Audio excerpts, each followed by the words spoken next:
Welcome back to Trust Your Eyes. There were plenty of upsets in round 10 of the AFL season, while the Swans and Bombers are extending their margin at the top. There is plenty to dive into, so let's get into the first topic. The Gold Coast Suns, Western Bulldogs and West Coast all caused big upsets against their opponents. Of the three wins, rank them from most to least impressive.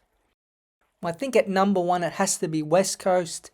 Number 2 I'll go for the Bulldogs, and number 3 I'll put the Gold Coast Suns. So starting with the Suns, I did pick them to win. I did tip them in the last episode of Trust Your Eyes. I thought without Hawkins and Cameron they would beat Geelong, especially at TIO Stadium where they play really well. Now I didn't expect them to win by 64 points and kick their highest score ever, so that was a good surprise, and it showed obviously the Suns are well in the mix for finals. The Bulldogs, big surprise for me. I thought it would be a close game because majority of the time those two teams do play pretty close encounters. But I thought the second half the Bulldogs dominated. They were a bit unlucky with hitting the post and a lot of rush behinds. But in reality, if that was a dry game, I think they would have won by 40 points. So that was the second most impressive. And then number 1 has to be West Coast against a defensively sound team in Melbourne. They did lose Lever, but they've been good without him before. They were outstanding. Harley Reid again had another phenomenal game. His peak games this year have been some of the best in the entire competition. And Jake Waterman kicked another 5 goals. He's on 29, equal first for the Coleman, and he's actually missed a game. So West Coast, I think, had the most impressive upset of the round. Collingwood are up to 5th after their 4-point win over Adelaide at the MCG.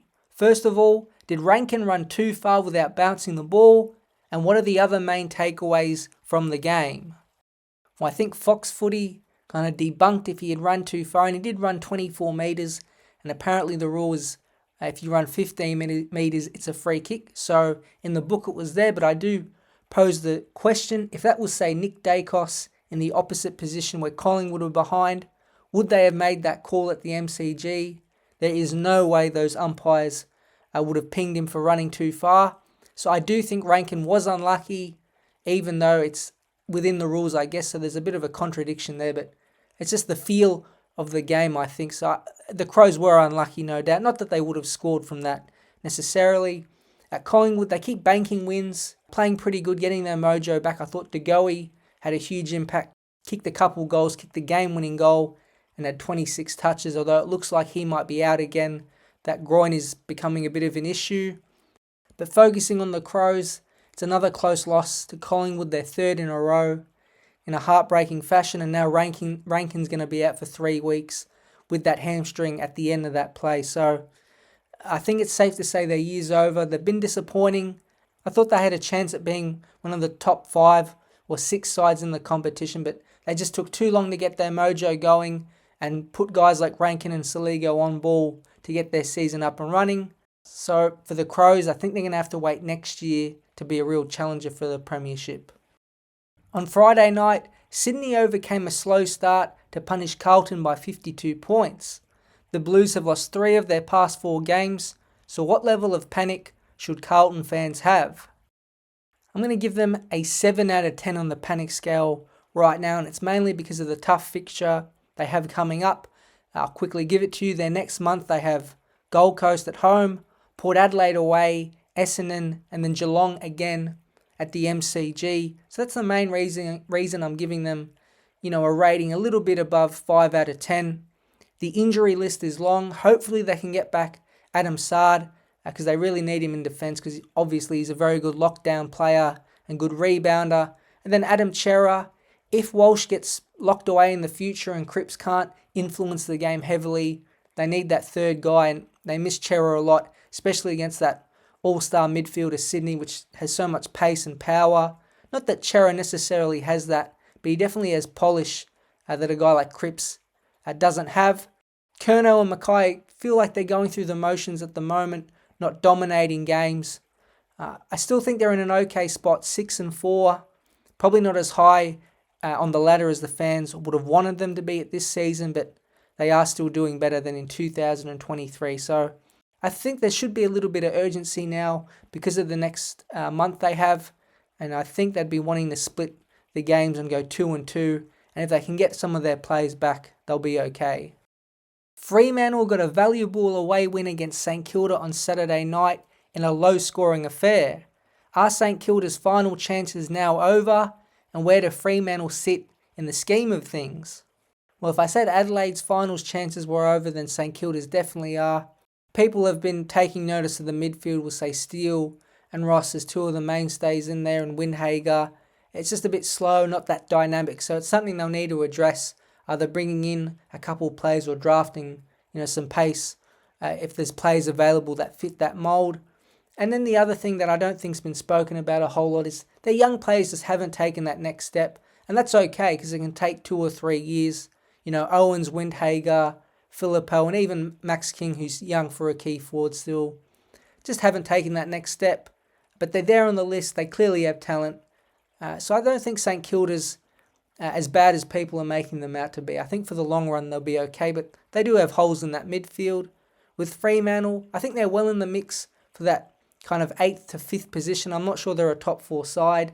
To me, they're a bit like Melbourne. They have to rely on their contest and defence. They do have a deep midfield and a pretty deep defensive unit, which will hold them well. It'll keep them in a lot of games, but also will keep bad teams in a lot of games with them. The forward line seems to be getting a bit better.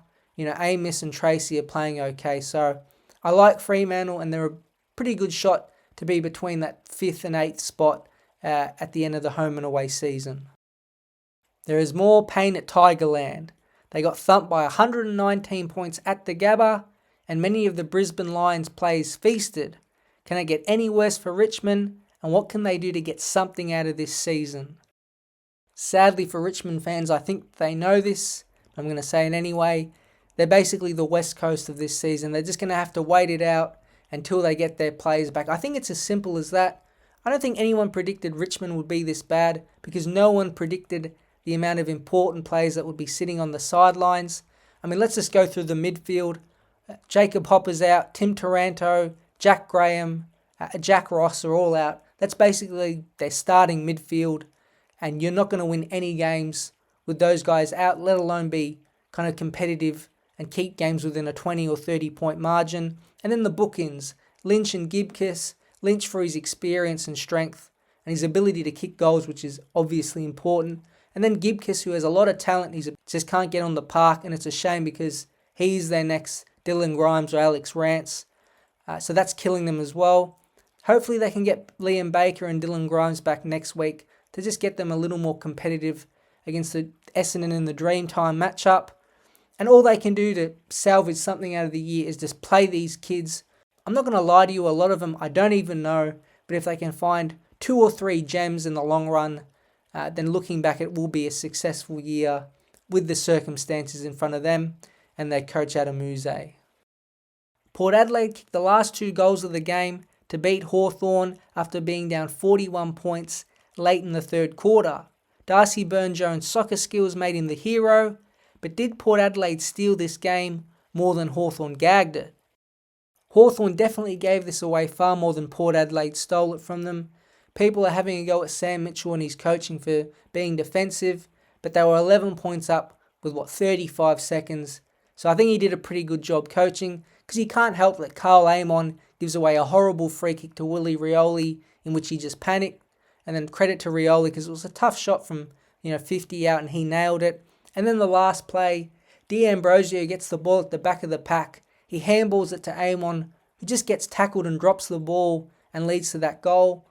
Trust me, if that's a Collingwood player who one of the best closing teams in the competition, they would have just wrapped that up. Amon would have just taken the contact, gone to ground, teammates jump on him, and it would have been a ball up. Trust me, there is no way the umpire would have paid holding the ball. If you look at it, Amon gets the ball, gets tackled immediately. If he just wraps up, Hawthorn would have won the game. So it wasn't a great 40 seconds from a senior leader in Amon, and I think the criticism on Sam Mitchell is pretty harsh, considering he can't do much about those 2 instances.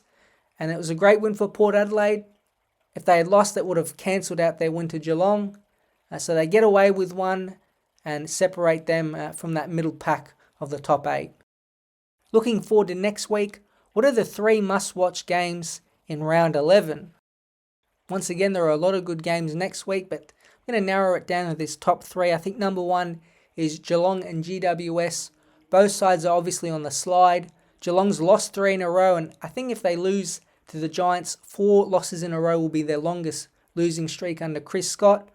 And then for the Giants, they can't get their game going, but if they win, it means they've beaten Geelong at GMHBA 4 times in a row, which I think would have to be a record. In fact, their 3 wins that they've had over them in a row is probably the record. Number 2 is the Thursday night game between the Bulldogs and Sydney. I think Sydney are a bit susceptible to a loss here. They've just been playing so well. They're due for a bit of a down game. And the Bulldogs, 2 wins in a row, really impressive against the Giants. Got a few young guys there blooding in their team. And if they can win, then they're back in it. And then the third game, really important, Carlton and the Gold Coast Suns. Again, if the Blues lose, I think they've lost 4 out of their last 5. And they'll be in big trouble and probably will finish around 10th or 11th, maybe even 12th. And then the Suns, a loss here would be okay as long as it's a pretty close game. But if they win, then they're catapulting themselves up and they're a shot for top 4, in this pretty close season. Good luck to all your teams for next week. I hope you enjoyed, and I'll be back soon.